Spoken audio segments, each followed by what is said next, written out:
Alice and I are always looking to be more healthy, and we were just talking about how fasting is one of the best ways to do that. But it's so hard. But the great thing about Prolon is that's not what you're doing. It's not that you're not eating for 5 days. Instead, you're using their science-backed program to convince your body you're fasting. You guys, this 5-day program really is amazing. It comes beautifully packaged and it does all the thinking for you. Each day is its own box. And by following their program, I know I just feel so much better.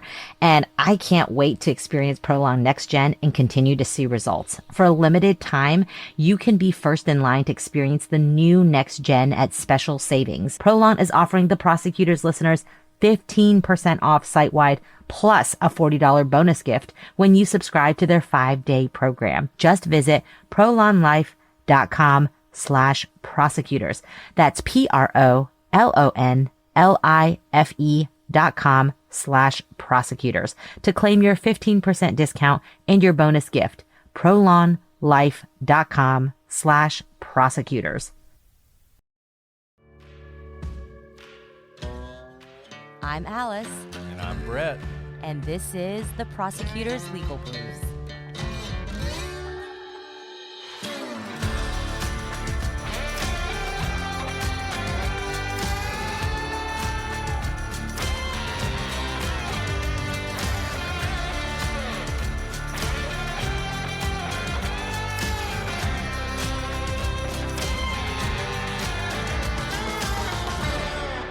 Welcome back to the Prosecutor's Legal Briefs. I'm your host, Alice, and I'm joined as always by my overshadowed co-host, Brett.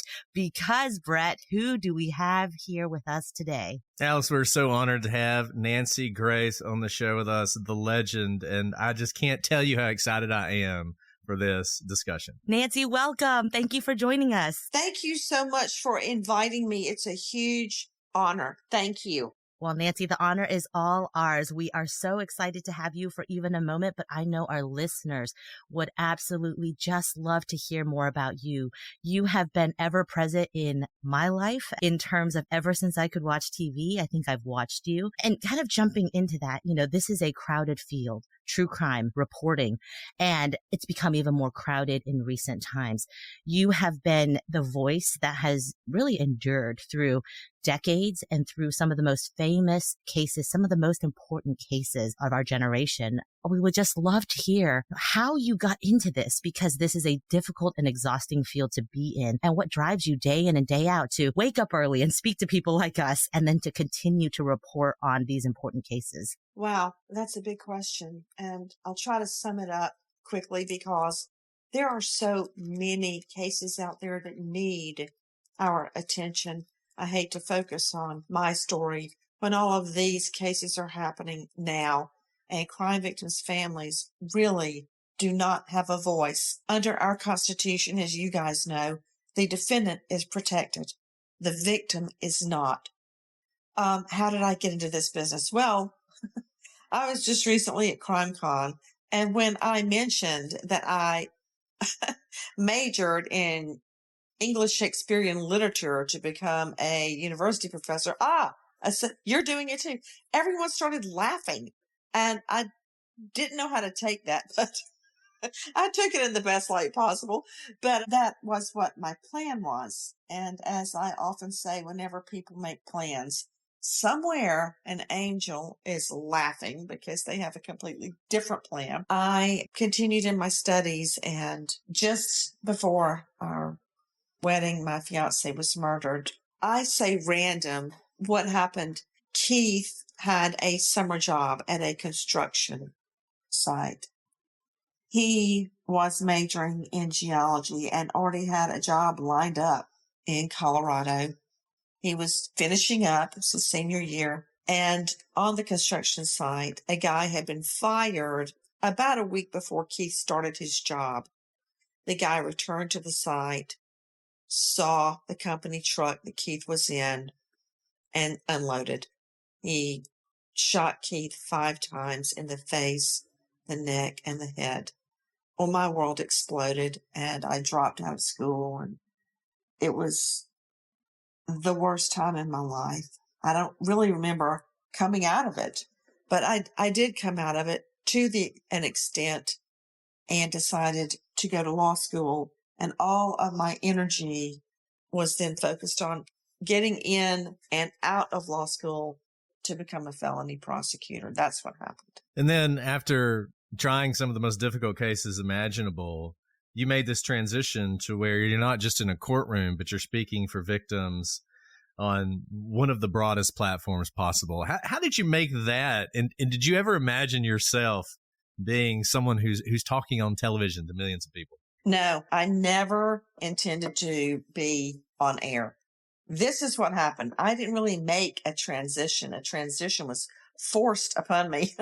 I had the most awesome district attorney. Lewis Slayton was at that time the longest serving district attorney in the country. I believe it was 37 years elected. He was like a grandfather to me. He gave me the opportunity to be a trial lawyer. Whether I succeeded or not was on me, but he gave me that chance. And I worked nonstop day and night on my cases because frankly, I had nothing else in my life. I did not ever expect to marry or have a family. All I did was work and put one bad guy away after the next, after the next. Remind me to tell you about my judge. Well, I'll add it in now. He was the oldest judge in the courthouse, Luther Alverson. In fact, he was so old that he was not part of the mandatory retirement. Well, that's great. And yeah, so, it didn't apply to him because it was enacted after, he was already past mandatory retirement. Anyway, he was fit as a fiddle, and it was his intent to prove he was fit to be on the bench by having the lowest jail count in the courthouse of all the other judges, which means you keep your caseload down. You don't have people languishing in jail waiting for trial. And every week the jail count would go out. I remember I would get it every, Tuesday morning and be on pins and needles to find out if we had the lowest jail count. I was assigned to his courtroom. So to keep the jail count down and, to keep our caseload down, I had to go on trial every other week. Every other week I was striking juries. I remember one week it was a 2-week trial calendar. We had 3 felonies. I tried 3 felonies in one trial calendar. My One goodness. was a murder. I'd start with a murder, then Wow. which would take most of my prep time. Then I would go down to an ag assault, a child molestation, or a rape. And then if I still had to try another case, because Judge Alverson would be sitting on the bench waiting for me to show up to try a case, I would do something like a theft or a drug case. Because as the weeks wore on, I would be getting more and more exhausted. That said, after 10 years working for Mr. Slayton, he announced he was retiring. It's the only time I shed a tear in front of anyone in the courthouse. I went to his office. I couldn't believe it was happening. He was retiring, and all of the top litigators would naturally be fired or thrown out because the new DA, whoever that was, I have no stomach for politics. I did not want to run. The new DA would fire all the top litigators to have his own people around him or her. That said, I had turned down a job at Court TV a month or 2 before. I sat on a panel in New York between so-called experts, between Johnny Cochran and Roy Black. And we got in a big fight. He had just won the Simpson case, and Black had just won the William Kennedy Smith rape debacle case. FYI, he did it. Anyway, we got into a big fight. I didn't know any of those people. There had to be, 300 people there. I didn't know them. So I just let it go. I told them they were liars and pointed out everything I thought was wrong with what they said to the jury and blah, blah, blah. And then I made my merry way home. So anyway, I was approached that night to do a he say, she say, Cochran and Grace. I'm like, no, I've got a serial rape case I got to try when I get back. I shouldn't even be here. So next thing you know, Slayton announced he's retiring, and I called Court TV back and went, hey, you know that job? I'll take it. And I moved to New York with a curling iron, 2 Chifferow boxes of clothes, and $300 is all I had because prosecutors didn't make diddly squat at all. I had 2 night jobs at the time teaching, and I took off to New York. I didn't know a soul. That's what happened. That's an incredible story, because who turns down court TV and then calls back, and court TV basically begs you to come back? But I think so I don't know that I would go that far. Well, that's our story. You know what? We're the narrators here. We get to set the story. It's all about storytelling. The story right? wins. Best story wins. But Nancy, that's so inspiring, because for 10 years, those who try cases know it's a completely different world. Like you said, you're on national TV with famous people, and all you can think about is your serial rapist case back at home, because that is what you went into the law for. But having tried cases, knowing the ins and outs of evidence and rules and all the intricacies that really are not talked about on TV, how did you make that transition to then explain these very technical concepts that are incredibly important to our judicial system to the world writ large? I didn't make it very well, because I was constantly called on the carpet for fighting with Johnny Cochran, because he'd say something that I would just jump in, which is very rude, and say, well, that's not true. That's not what happened. And if looks could kill, he would have totally killed me. But, Johnny was, God rest his soul, very, very unique. I hated everything that he said, but I learned something from Cochran. He had an it factor like I've never seen before. He walked in a room, women want to be with him, men want to be him. He just had it. I mean, there was just something about him. And, he and his family, his wife, Dale, just a lovely, lovely person and brilliant in her own right. But Cochran just had a way with people. Everybody loved him, and juries loved him. Judges loved him.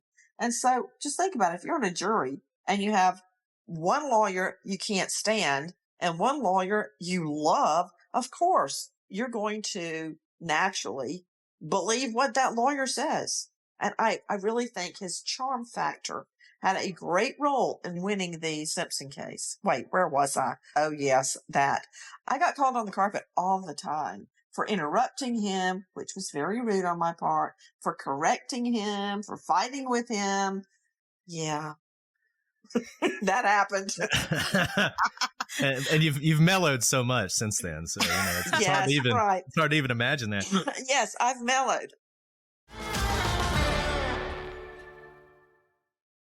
Get this, adults with financial literacy skills have 82% more wealth than those who don't. From swimming lessons to piano classes, us parents invest in so many things to enrich our kids' lives. But are we investing in their future financial success? With Greenlight, you can teach your kids financial literacy skills like earning, saving, and investing. And this investment costs less than that after-school treat. Start prioritizing their financial education and future today with a risk-free trial at greenlight.com/Wondery. Greenlight.com/Wondery.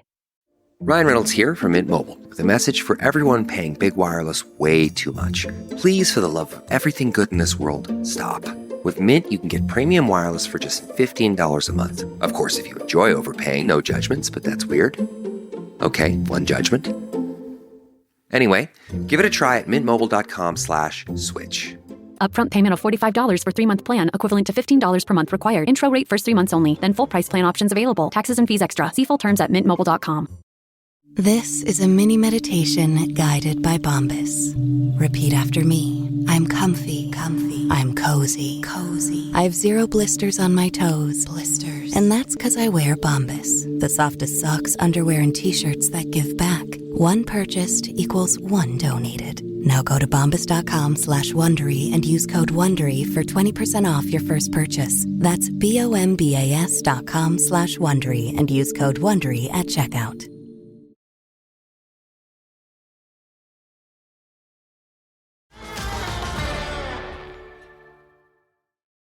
Let me ask you this.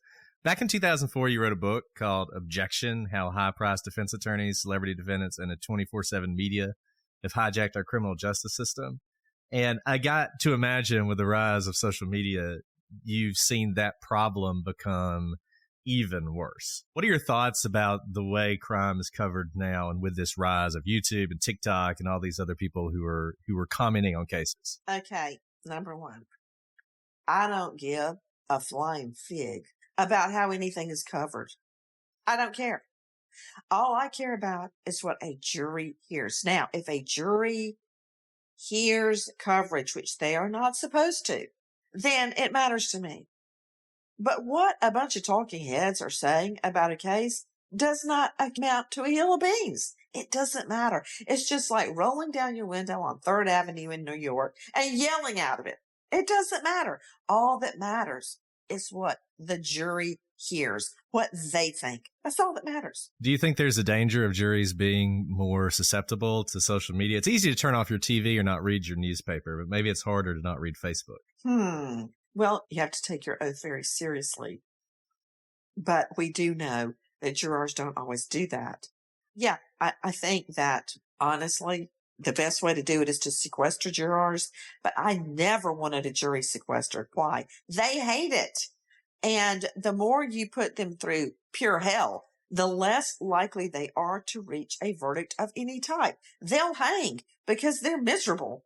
So changing the question slightly, completely agree. And that was such a good lawyer answer that it's what the jury hears that matters.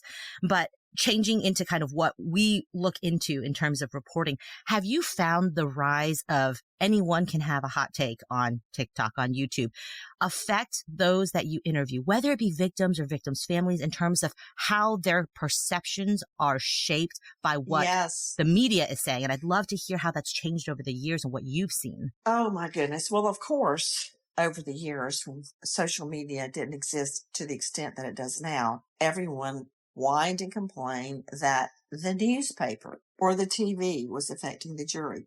Now it's social media. I find it very hard to believe that some jurors are not going to violate their oath, and they are going to look at social media. I mean, they may set out by going, oh, you know what? I'm just going to read Daily Mail. I'm not going to read about my case. And then they go to Daily Mail and there it is on the front banner. And bam, it's done. The bell's been rung. I also believe that a lot of social media opinion on cases is fueled by hatred. I really think that, which has no place in the courtroom or in the evidence. Lady Justice is blind. She holds a sword and a shield, both for good reason.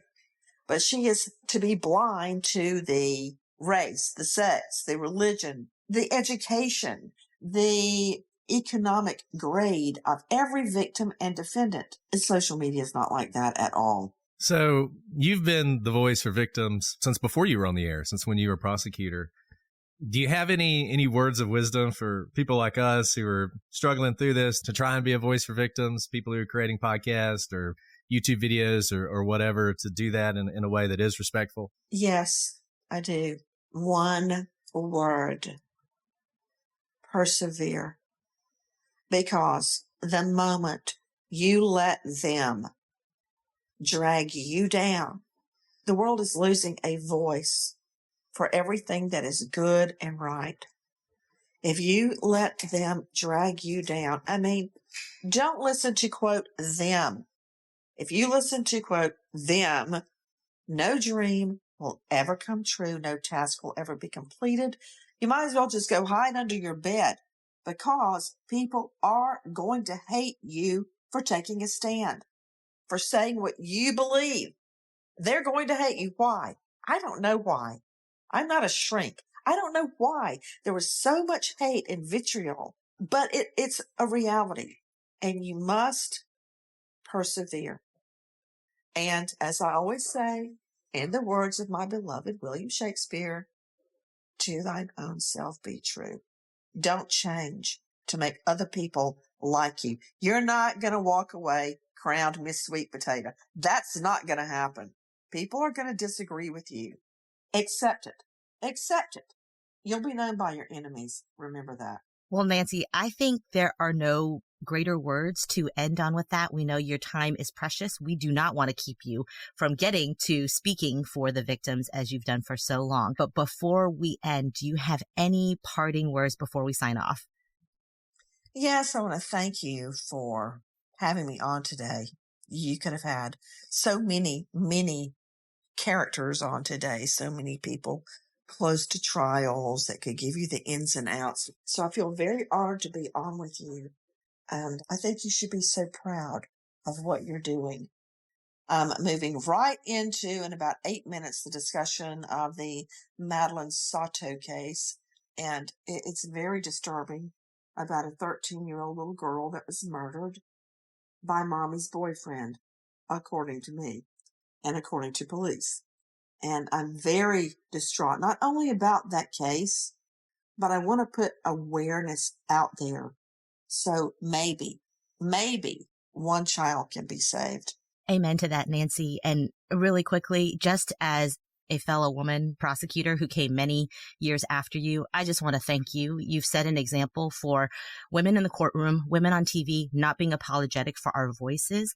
And I hope you continue to do this for a very long time, because people mistake passion for emotion. And absolutely, those are two different things. And you embody that passion for a lot of people who don't have voices. So we want to thank you for what you do, for giving us the opportunity to speak with you. Well, this has been one of the most riveting conversations, I think, of me and Brett's career. Thank you, Nancy, for being here. We will not keep her any longer. But until next time, I'm Alice. And I'm Brett. And I'm Nancy Grace. Goodbye, friend. This is the Prosecutor's Legal Briefs.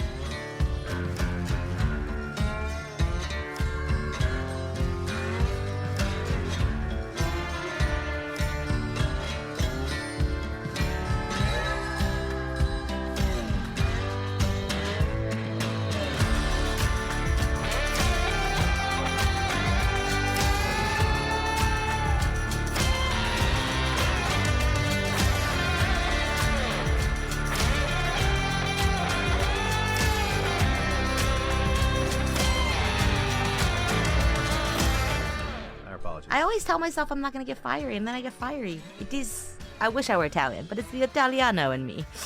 Oh, my goodness. All right. This has been fun, y'all. All right. We love you. You guys are awesome. And we will talk to you soon. Always. Can't wait. Bye, guys. Bye, guys. Don't forget to stop Don't forget to recording. stop. Yeah, don't forget to stop recording.